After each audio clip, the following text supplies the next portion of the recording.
La nuit. Tout se tait, même le vent semble retenir son souffle. Les rues dorment, les visages s'effacent, et dans le grand théâtre de l'obscurité, il ne reste que le murmure intérieur. Le monde semble s'être éteint, mais quelque chose veille. Une présence invisible, douce et attentive. C'est souvent à cette heure que les âmes parlent bas à Dieu, pas avec des mots, mais avec ce tremblement secret du cœur que seul le ciel peut entendre. Dans l'obscurité du lit, quand les pensées se dénouent et que les masques tombent, la prière devient autre chose, un fil d'or tendu entre la poussière et l'éternité. L'homme ne prie plus pour demander, il prie pour se souvenir. J.J. Benitez l'a écrit, l'homme ne prie pas pour être entendu, il prie pour se souvenir qu'il est encore vivant. Et si la vraie prière n'était pas une supplication, mais un rappel de ce que nous sommes? Un pont se crée entre notre souffle et le souffle primordial. Les psaumes le disent avec une simplicité désarmante. Je me couche et je m'endors en paix, car toi seul, Éternel, tu me fais reposer en sécurité. Psalm 4, 9. Ces mots, lus la nuit, deviennent vivants. Ils vibrent dans le silence comme un écho d'autrefois. Quand tu pries dans ton lit, ton âme quitte la surface du monde. Tes paroles traversent les couches invisibles de ton être, franchissant les portes du royaume sans que ton corps ne bouge. Le lit cesse d'être un simple lieu de repos, il devient un autel. Un espace suspendu où le fini et l'infini se touchent. Alors pourquoi Dieu répond-il davantage à celui qui prie dans le secret? Parce que le secret, c'est le lieu du vrai. Là où rien n'est décoré. Là où tu n'as plus d'image à défendre, plus de rôle à jouer. Il n'y a que ton souffle et le sien. Le silence devient alors le langage du ciel. Dans le murmure, la voix de l'esprit se glisse, dans l'obscurité, la lumière devient visible. Ce que tu ressens à cet instant, cette paix subtile, cette chaleur soudaine dans la poitrine, ce n'est pas ton imagination. C'est la réponse. Tu crois prier seul? Non. Chaque prière nocturne est un écho du souffle originel. Quand tes paupières se ferment, le monde matériel s'éteint, et les mondes spirituels s'ouvrent comme des fleurs sous la lune. C'est là, dans cet espace entre deux respirations, que l'univers te rejoint. L'air semble différent, presque vivant. Le silence s'épaissit, il devient une présence.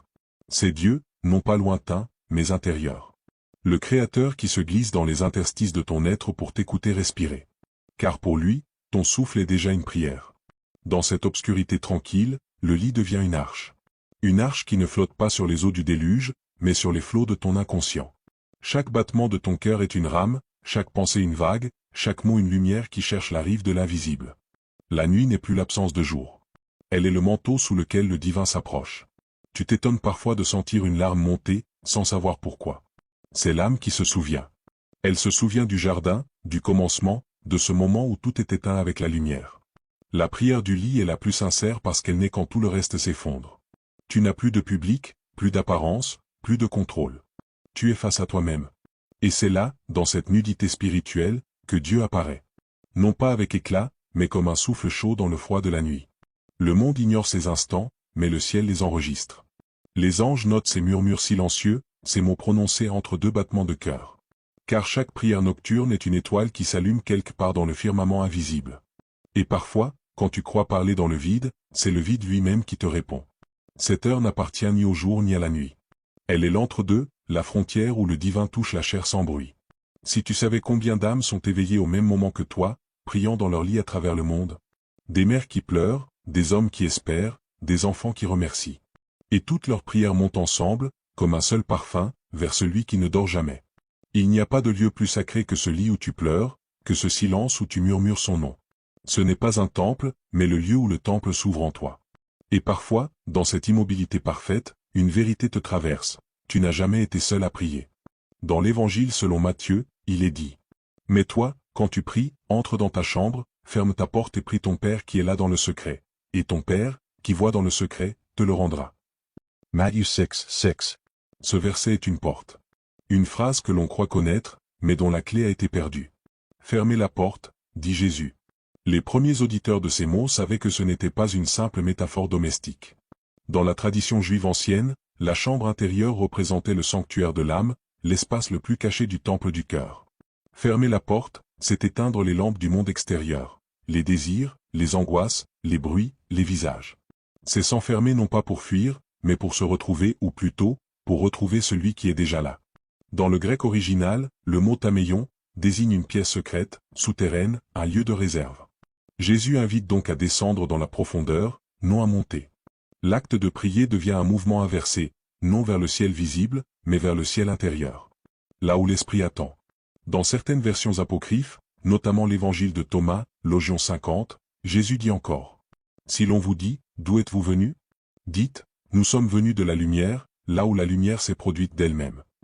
Ce passage éclaire mystérieusement le précédent. Prier, c'est retourner à la lumière d'où tu viens. Quand tu fermes les yeux dans ton lit, le noir n'est pas une absence, c'est un voile. Derrière lui, la lumière originelle respire encore.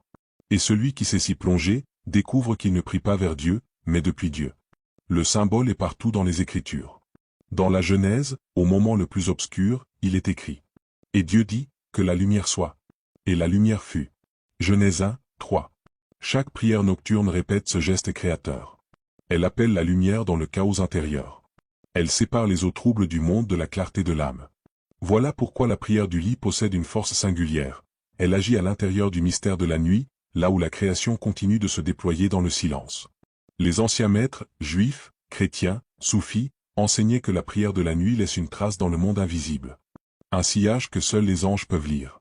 Ils disaient, les prières du sommeil sont des étoiles que l'âme sème pour retrouver son chemin. Ainsi, chaque fois que tu prononces un mot de lumière avant de t'endormir, tu traces ton propre firmament. Le Coran lui-même parle de cette heure secrète.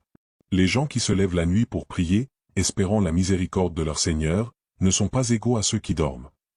Surah 32, 16. Dans cette phrase résonne la même vérité. Le contact avec le divin s'approfondit dans le silence nocturne.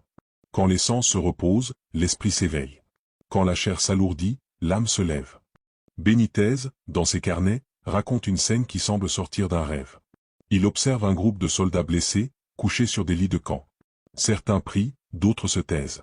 Il écrit, au moment où leurs lèvres s'ouvraient, le ciel semblait se pencher sur eux. Il n'y avait ni éclat ni miracle visible, seulement une paix inhumaine, comme si le monde s'était arrêté. Ce passage bouleverse parce qu'il révèle ce que la théologie oublie souvent, le ciel ne descend pas pour les puissants, mais pour les faibles. Il se penche sur celui qui murmure, pas sur celui qui proclame. Peut-être que la prière nocturne est justement l'unique moment où le ciel se penche vraiment. Pas parce qu'il choisit cet instant, mais parce que c'est le seul où l'homme s'ouvre. Le cœur désarmé, la raison éteinte, les apparences dissoutes, Dieu trouve enfin la brèche. Les pères du désert disaient que, lorsque l'âme s'endort après avoir prié, un ange se tient à son chevet. Il recueille le dernier mot prononcé, le porte au-dessus des nuées et le dépose dans la mémoire divine. Peut-être est-ce cela que voulait dire le psalmiste. Que ma prière monte devant toi comme l'encens, et l'élévation de mes mains comme l'offrande du soir. Psalm 141, 2. Les mots deviennent de la fumée. Les pensées, des offrandes invisibles. Et Dieu, silencieux, les respire. Le Christ savait tout cela. C'est pourquoi il priait souvent seul, de nuit, sur les collines ou dans les jardins. Luc rapporte. Il se retira à l'écart pour prier, et passa toute la nuit à prier Dieu. Luc 6, 12. Pourquoi toute la nuit?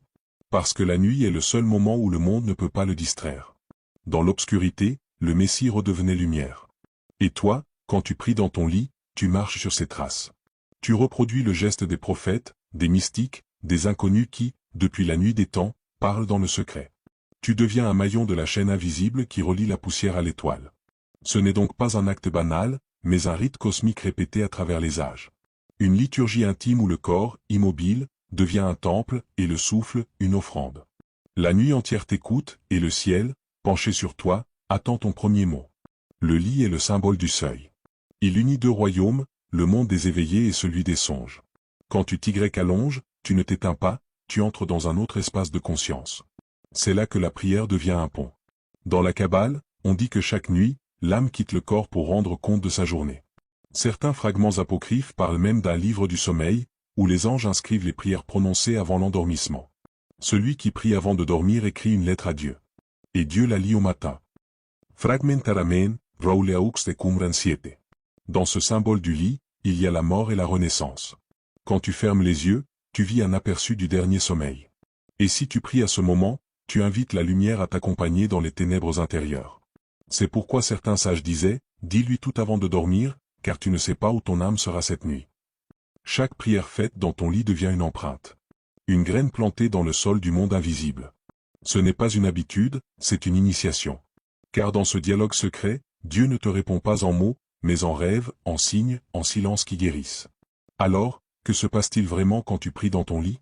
Tu rouvres le canal. Tu redeviens ce que tu étais avant le bruit du monde, une conscience pure reliée à la source. Les anges entendent ton souffle. Ton cœur devient un sanctuaire, ton corps, un temple. Benitez écrit, la foi n'est pas une doctrine, c'est une vibration. Chaque pensée de lumière attire une réponse céleste. Quand tu pries, ton champ énergétique change. Les maîtres parlaient de cette fréquence comme d'une robe de lumière que porte l'âme au moment du sommeil. Et si le lendemain, tu te réveilles avec une paix que tu ne t'expliques pas, c'est le signe que ton message a été reçu. Le Christ disait, « Le royaume de Dieu est au-dedans de vous. » Luc 17, 21. Alors prie, non pour demander, mais pour te rappeler. Prie, non pour changer Dieu, mais pour te laisser changer par lui.